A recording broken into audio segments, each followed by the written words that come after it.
നിങ്ങൾ 145 കോടി മനുഷ്യരില്ലേ, നിങ്ങളിൽ ഒരാൾക്കെങ്കിലും ഞങ്ങളുടെ ഒരു ചോളം വാങ്ങിക്കൂടെ? ചോദിക്കുന്നത് അമേരിക്കയുടെ കൊമേഴ്സ് സെക്രട്ടറി, അമേരിക്കൻ വാണിജ്യ സെക്രട്ടറി ആയിട്ടുള്ള ഹവാർഡ് ലെറ്റ്നിക്കാണ്, ട്രംപിൻ്റെ സന്തത സഹചാരി. അതായത് ഡൊണാൾഡ് ട്രംപ് ഇന്ത്യക്കുമേൽ താരിഫ് ഏർപ്പെടുത്തി ഇന്ത്യയും അമേരിക്കയും തമ്മിലുള്ള വാണിജ്യം ആകെ ആടിയുലഞ്ഞു നിൽക്കുന്ന സാഹചര്യത്തിലാണ് ട്രംപിനോടൊപ്പം ഈ താരിഫ് നടപടികൾക്ക് കൂട്ടുനിന്ന ട്രംപിൻ്റെ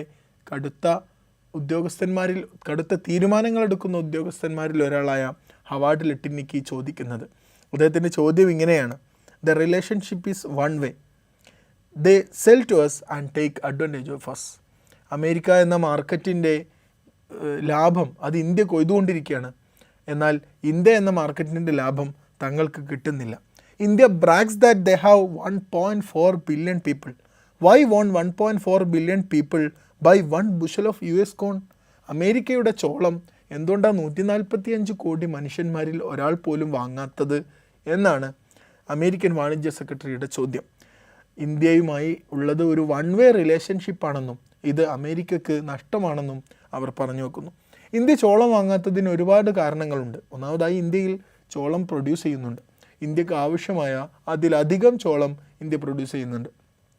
പലപ്പോഴും ഇന്ത്യ ഇവിടെ നിന്ന് കോൺ എക്സ്പോർട്ട് ചെയ്യാറാണ് പതിവ്.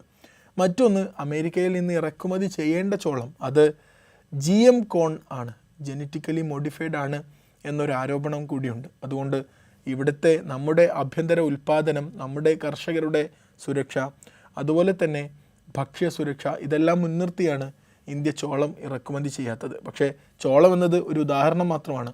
ആകെ താറുമാറായി കിടക്കുന്ന ഇന്ത്യ അമേരിക്ക വ്യാപാര ബന്ധത്തെ, വാണിജ്യ ബന്ധത്തെ ചൊല്ലിയുള്ള ഒരു ഉദാഹരണം മാത്രമാണ് കഴിഞ്ഞ ദിവസം അമേരിക്കൻ വാണിജ്യ സെക്രട്ടറി പറഞ്ഞ എന്തുകൊണ്ട് ചോളം വാങ്ങുന്നില്ല എന്ന് ഇൻ്റർനെറ്റിൽ തരംഗമായിക്കൊണ്ടിരിക്കുന്ന ഈ പ്രസ്താവനയെ ചൊല്ലിക്കാണിക്കുന്നത്. അമേരിക്കയിൽ നിന്ന് പ്രതിനിധികൾ ഇന്ത്യയിൽ എത്തിയിട്ടുണ്ട്. ഇന്ത്യയും അമേരിക്കയും തമ്മിലുള്ള വാണിജ്യ കരാർ പുതുക്കാനും പരിഷ്കരിക്കാനുമുള്ള ചർച്ചകൾ കൊടുമ്പിരി കൊണ്ടിരിക്കുകയാണ്. അമേരിക്കൻ പ്രസിഡന്റ് ഡൊണാൾഡ് ട്രംപ് ഏർപ്പെടുത്തിയ താരിഫിനെ തുടർന്ന് പ്രതിസന്ധിയിലായ ഇന്ത്യ അമേരിക്ക വാണിജ്യ ബന്ധം അത് ഏത് രൂപത്തിലാണ് പുനഃസ്ഥാപിക്കപ്പെടുക എന്ന് കണ്ടറിയണം.